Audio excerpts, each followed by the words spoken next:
بسم اللہ الرحمن الرحیم نحمده ونصلی علی رسوله الکریم السلام علیکم ورحمۃ اللہ وبرکاتہ۔ Dear users, welcome to my channel. اس ویڈیو میں ہم 4 چیزوں پر بات کریں گے۔ پہلی نمبر پر تاریخ کیا ہے، دوسری نمبر پر تاریخ کی ابتدا کب ہوئی، تیسری تاریخ کے اقسام، اور چوتھے نمبر پر تاریخ کا بنیادی مقصد۔ ویڈیو میں آگے جانے سے پہلے جن حضرات نے ہمارے چینل کو سبسکرائب نہیں کیا وہ چینل کو سبسکرائب کرے اور بیل آئیکن کا بٹن دبائے تاکہ آپ کو ہماری ویڈیو بر وقت پہنچتی رہے۔ اپنی ٹاپک کی طرف آتے ہیں۔ سب سے پہلے ہم تاریخ پر بات کریں گے۔ تاریخ کیا ہے؟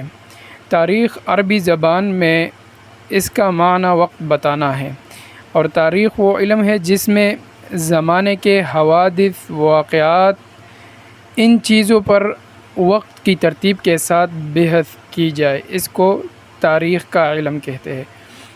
اور اس میں قوموں اور ملک و بادشاہوں اور مشہور شخصیات کے احوال بیان کی جاتے ہیں۔ دوسری نمبر پر تاریخ کی ابتدا ہے۔ تاریخ کی ابتدا کب ہوئی؟ تو تاریخ کی ابتدا یہ بہت پرانی ہے۔ اس کی ابتدائی شکل قدیم رومی، یونانی، چینی، شامی، مصری اور ہندی تہذیبوں سے ملتی ہے۔ یہ اس وقت کی بات ہے جب لوگ لکھنے پڑھنے سے واقف نہ تھے، تب بھی اپنے آباء و اجداد کے قصے یاد رکھتے تھے۔ تیسرے نمبر پر تاریخ کے اقسام ہے۔ تو تاریخ کے اقسام میں ایک قسم تقویم بھی ہے۔ تقویم اسے کہتے ہیں کہ کسی واقعے یا حادثے کا وقت یاد رکھنا، کہ اسے کسی ایسے بڑے واقعے کے ساتھ منسوب کر دیا جائے جو سب کو معلوم ہو۔ مثلاً اگر کسی کی ولادت نومبر 1971 میں ہو تو کوئی کہے کہ مشرقی پاکستان کے الگ ہونے سے 1 ماہ پہلے یہ بندہ پیدا ہوا تھا۔ اسی طرح ایک واقعہ کسی ایسے واقعے کے ساتھ منسلک کرنا جو سب لوگوں کو پتہ ہو، اس کو تقویم کہتے ہیں۔ شروع میں لوگ آدم علیہ السلام کے دنیا میں اتارے جانے سے لوگ تاریخ کا حساب لگاتے تھے، یہ بھی تقویم کا ایک حصہ ہے۔ طوفان نوح کے بعد اس سے تاریخ کا حساب لگانا شروع ہوا۔ اسی طرح لوگ مشہور واقعات سے حساب لگاتے تھے، یہاں تک کہ 2 طرح کی تاریخ، نمبر 1 شمسی تقویم، نمبر 2 ہجری تقویم شروع ہو گئی۔ اب شمسی تقویم کسے کہتے ہیں؟ تو شمسی تقویم عیسائی پادری عیسیٰ علیہ السلام کے ولادت سے حساب لگاتے تھے، اس کا تعلق سورج کے ساتھ ہے۔ اور دوسری تقویم ہجری تقویم ہے، جسے مسلمانوں نے ہجرت مدینہ سے حساب کرنا شروع کیا، اس کا تعلق، اس کا حساب چاند سے کیا جاتا ہے۔ ہجری کا جو حساب کتاب آج ہے، جس ترتیب سے ہم ہجری کے تاریخ وغیرہ دیکھتے ہیں، پہلے یہ اسی طرح نہیں تھا۔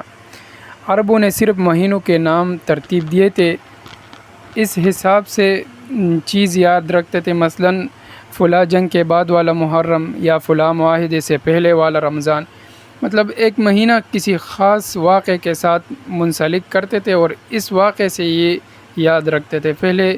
اسی طرح جو آج کل ہفتوں اور دن کا حساب ہوتا ہے، اس وقت میں یہ نہیں ہوتا تھا۔ پھر حضرت عمر رضی اللہ تعالی عنہ کے دور میں صحیح تاریخ مقرر کرنے پر بات ہوئی۔ مشورے کے بعد ہجرت سے ہی حساب پر اتفاق ہوا۔ پھر یہ سوال سامنے آیا کہ کون سا مہینہ شروع میں ہو، کہ اس ہجری سال کا ابتدا کس مہینے سے ہو۔ تو زیادہ تر صحابہ کرام رضوان اللہ اجمعین نے ربیع الاول کا مشورہ دیا، کیونکہ ہجرت ربیع الاول میں ہوا تھا۔ زیادہ تر صحابہ کا مشورہ ربیع الاول اس لیے تھا، لیکن حضرت عثمان رضی اللہ تعالی عنہم کا مشورہ یہ تھا کہ اس کا ابتدا محرم سے ہو، کیونکہ آپ رضی اللہ تعالی عنہ نے محرم کے بہت فضائل بیان کیے اور یہ بھی بتایا کہ محرم حرمت والا مہینہ ہے، تو اسی لیے اس کا ابتدا ہجری سال کا ابتدا محرم سے ہو۔